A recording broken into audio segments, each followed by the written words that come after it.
بسم اللہ الرحمن الرحیم۔ تفسیر ہدایت القرآن جلد 1 سورۃ آل عمران، ریکارڈنگ نمبر 31، صفحہ نمبر 533۔ بسم اللہ الرحمن الرحیم۔ لقد سمع اللہ قول الذین قالوا ان اللہ فقیر ونحن اغنیاء سنکتب ما قالوا وقتلهم الانبیاء بغیر حق ونقول ذوقوا عذاب الحریق ذلک بما قدمت ایدیکم وان اللہ لیس بظلام للعبید۔ لفظی ترجمہ سماعت کیجیے۔ لقد سمع اللہ قول الذین قالوا ان اللہ فقیر ونحن اغنیاء، بخدا واقعہ یہ ہے سن لی اللہ نے بات ان کی جنہوں نے کہا بے شک اللہ تعالیٰ فقیر ہیں اور ہم مالدار۔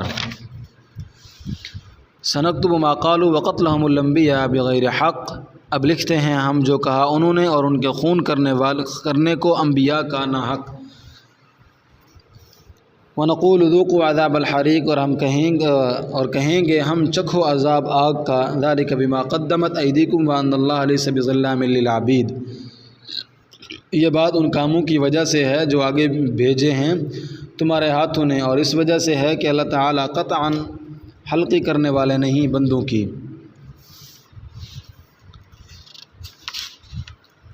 مختصر ترکیب، قتلہم کا عطف ما قالو پر ہے، انا کا عطف ما پر ہے، ای بأنا ظلام مبالغہ ہے، پس نفی کی جانب میں مبالغہ ہوگا۔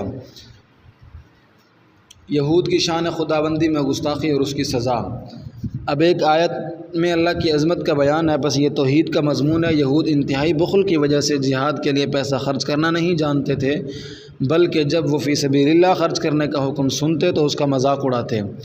جب آیت کریمہ من ذا الذی یقرض اللہ قرضا حسنا نازل ہوئی تو یہود کہنے لگے لو اللہ ہم سے قرض مانگتا ہے، معلوم ہوا وہ فقیر ہے اور ہم مالدار ہیں۔ اللہ تعالیٰ فرماتے ہیں ہم نے تمہاری بات سن لی ہے اور ہم نے اس کو تمہارے نامہ اعمال میں لکھ لیا ہے، اس پر جو کارروائی ہوگی اس کے منتظر رہو، اور یہی ایک گندی بات تمہارے نامہ اعمال میں درج نہیں بلکہ تمہاری قوم کی ایک دوسری ناپاک حرکت معصوم انبیاء کو ناحق قتل کرنا بھی تمہارے نامہ اعمال میں درج ہے، کیونکہ تم اپنے آبا کی اس ناپاک حرکت کو بنظر استحسان دیکھتے ہو۔ جب تمہاری یہ مثل پیش ہوگی تو فیصلہ ہوگا کہ اپنی خباثتوں کا مزہ چکھو اور دوزخ میں داخل ہو جاؤ۔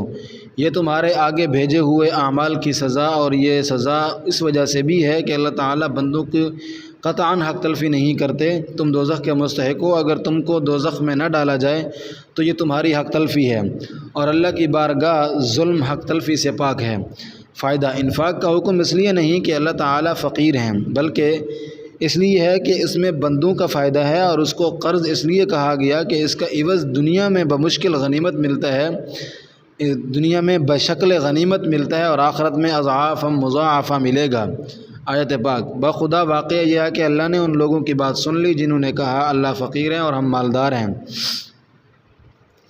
ہم ان کی یہ بات اور ان کا انبیاء کا ناحق قتل کرنا لکھ رہے ہیں، اور ہم کہیں گے آگ کا عذاب چکھو، یہ سزا تمہارے آگے بھیجے ہوئے اعمال کا نتیجہ ہے، اور اس وجہ سے ہے کہ اللہ تعالیٰ قطعاً بندوں کی حق تلفی نہیں کرتے۔ بسم اللہ الرحمن الرحیم۔ الذین قالوا ان اللہ عہد الینا الا نؤمن لرسول حتی یأتینا بقربان تأکلہ النار قل قد جاءکم رسل من قبلی بالبینات وبالذی قلتم فلم قتلتموہم ان کنتم صادقین فإن كذبوك فقد كذب رسل من قبلك جاءوا بالبينات والزبر والكتاب المنیر۔ آیات مبارکہ کا لفظی ترجمہ سماعت کیجیے۔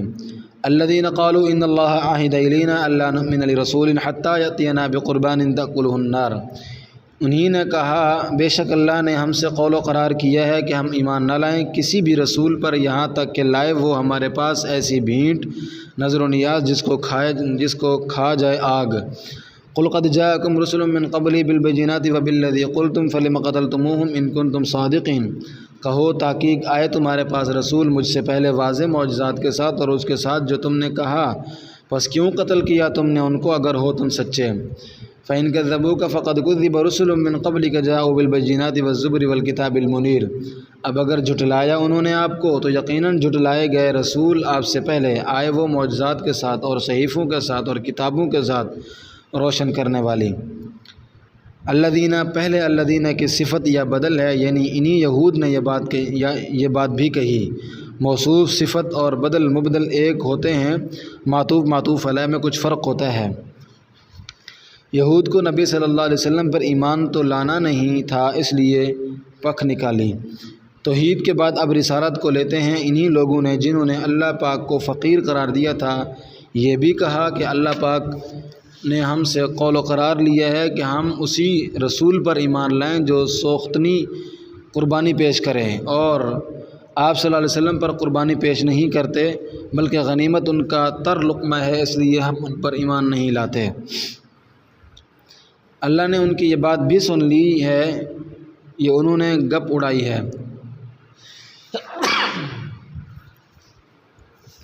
ایسی بھیٹ پیش کرنا رسالت کے لیے بھی کچھ شرط نہیں رہا۔ سوختنی قربانی معجزہ، کرامت اور کرشمہ کے قبیل سے ہے۔ معجزات رسول کے اختیار میں نہیں ہوتے، اللہ کے اختیار میں ہوتے ہیں۔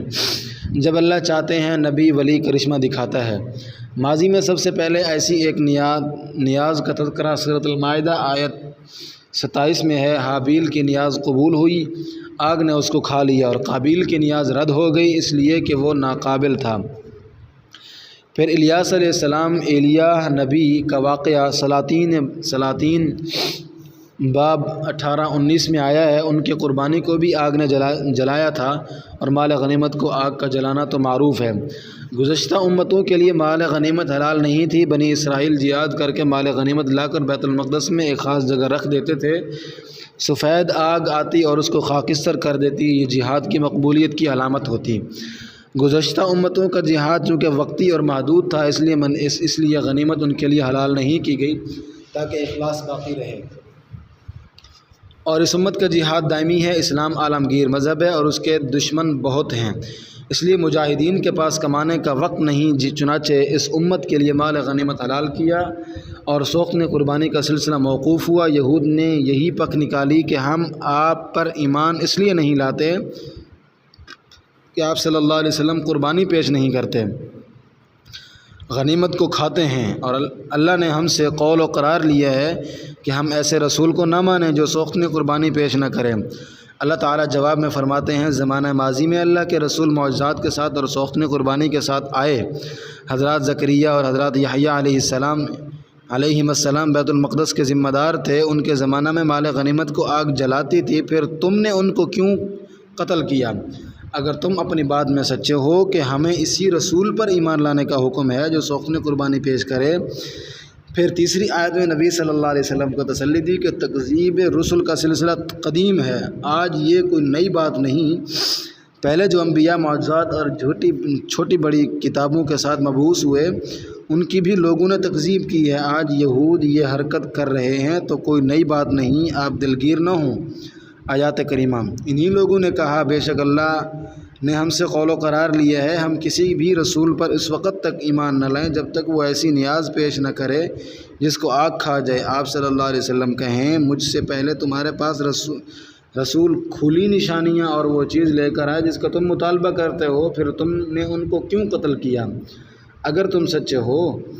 اب اگر وہ آپ صلی اللہ علیہ وسلم کی تکذیب کرتے ہیں تو بالیقین آپ صلی اللہ علیہ وسلم سے پہلے بھی ان رسولوں کی تکذیب کی گئی ہے جو کھلی نشانیاں، صحیفے اور روشن کتابیں لے کر آئے ہیں۔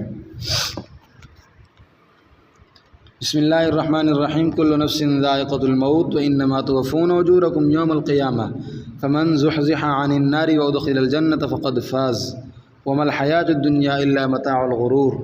لفظی ترجمہ سماعت کیجیے۔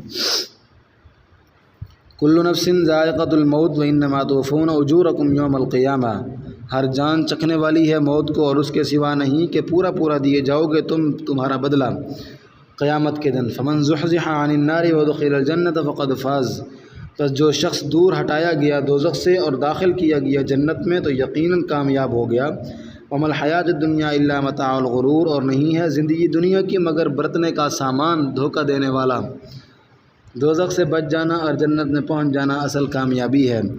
اب ایک آیت میں آخرت کا مضمون ہے، ہر شخص کو دنیا چھوڑنی ہے، موت کا مزہ سب کو چکھنا ہے، پھر قیامت کے دن ہر اچھے برے کو اس کے کیے کا پورا پورا بدلہ چکایا جائے گا۔ آخرت میں جو دوزخ سے بچ جائے گا اور جنت میں پہنچ جائے گا اس کا وارے نیارے، اور جو جنت سے محروم رہے گا وہ جہنم رسید ہوگا، اس کے لٹیا ڈوبی اور جو لوگ دنیا کی عارضی بہار پر مفتون ہیں وہ دھوکہ خوردہ ہیں۔ دنیا کا مال و منال تو چند روز برتنے کا سامان ہے، پھر ہاتھ سے نکل جانے والا ہے۔ فرزانہ